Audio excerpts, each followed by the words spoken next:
Quilters are a generous bunch that will make a quilt to mark an event, to soothe an illness, to express art. We come together as a community in times of need, always looking for a reason to give a gift of warmth. Quilters are not sewers, we are creators. We are givers and even artists. We love the process, the legacy, and the accomplishment, but mostly we love the story. Every quilt has one.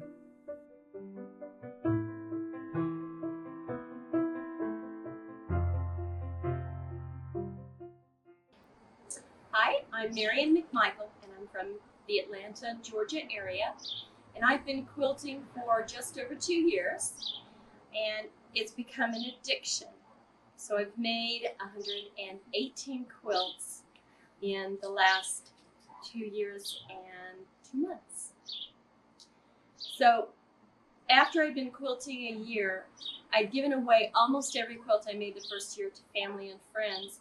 And I had an enormous amount of leftover scraps. So I thought, even though I had a quilt diary, I wanted to do something so that I could remember the quilts. And I had the idea to create blocks that finished at 10 inches that represented each of the quilts I had made using the leftover fabric. Of course, it didn't really use very much of the leftover fabric, as I discovered. But each block is either a representation of a block in the quilt, or in some cases, I had to make the entire quilt in miniature. For example, a carpenter's wheel has to be the entire quilt, or you can't see that it's a carpenter's wheel. It's just a lot of half square triangles put together. And the quilt that I have here is the one I made for all of the larger quilts I made in 2020, and there were 31 larger quilts. I had to add a few little extras to get it up to a 5x7 quilt. And one of the ones that I added that was extra was from a wall hanging, and it's in the center of the quilt, and it's the cross in the center of the quilt. And it was a mosaic wall hanging with little squares that finished at 2 inches. But in order to turn it into a 10-inch square, I had to turn them into half-inch squares. So in the quilt, the block itself is 6x9, and then it's bordered to bring it up to a 10-inch finished square. And then there's others. I try every color, every style, modern, traditional. I love them all, and I've gained an appreciation and love for things I didn't think I liked because I'm just willing to try anything. So I have one that's New Horizons. That's basically the whole quilt in bright, bold, primary colors. I've used Kansas Troubles fabrics. They're not this year. But in order to get it to 35, I had to add 4 blocks.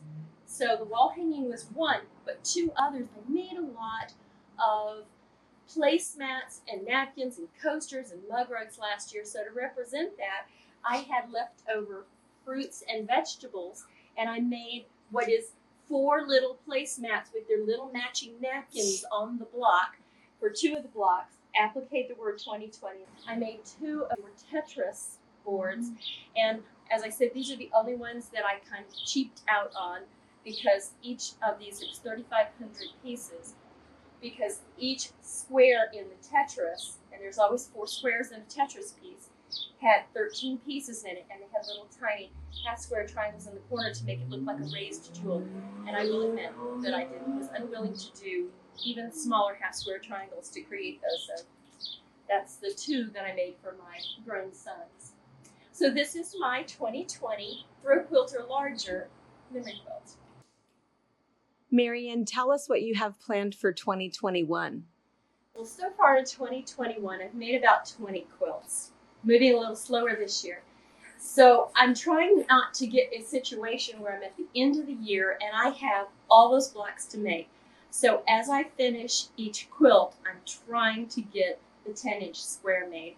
So I've been catching up. I've got 5 more, and then I'll have all of those caught up. And then from that point on, every time I finish a quilt, I'll go ahead and make the tiny block. And I just plan it all out on graph paper. And most of the time it's right. Occasionally it's not. But I just very carefully plan them all out and create them, and I'll have them ready for the end of the year. First in January next year, I'll be making. And Marian, is math your hobby? Yes, I'm a fanatical math person. Beyond quilting, my other hobby is collecting college math textbooks, trigonometry, calculus, and I work books from start to finish.